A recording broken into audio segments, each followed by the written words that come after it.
যার কলবে আল্লাহ আল্লাহ রসুলের মহব্বত বেশি থাকবে সেই ইমানের স্বাদ পাবে। সুবহানাল্লাহ বলে। দ্বিতীয় নম্বর বলা হচ্ছে ওই যেই ব্যক্তি কোনো বান্দাকে একমাত্র আল্লাহর সন্তুষ্টির জন্য ভালোবাসে।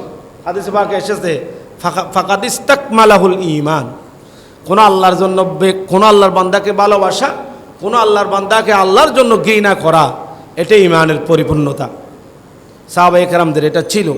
সুতরাং আল্লাহর পেয়ারে হাবিব সরকার দু আলম সাল্লাল্লাহু আলাইহি ওয়াসাল্লাম আজকের থেকে প্রায় 1400 বছর আগেই সাইয়েদনা ওমর রাদিয়াল্লাহু তাআলা আনহুর মাধ্যমে যেই মাসালা খুলাসা করে দিয়েছিলেন, যেই লা ইউমিনু আহাদুকুম হাত্তা আকুনা হাব্বা ইলাইহি মিন ওয়ালিদিহি ওয়া ওয়ালাদিহি ওয়ান নাসি আজমাইন।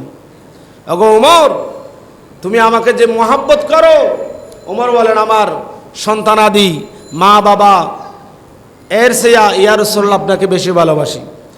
আল্লাহর নবী বলেন ওগো ওমর, এই ভালোবাসাই হবে না যতক্ষণ পর্যন্ত নিজের জানের চেয়ে বেশি মহব্বত আমি নবীকে তুমি করতে পারো নাই, ততক্ষণ পর্যন্ত তুমি কামেল মুকাম্মেল ইমানদার হতে পারবে না।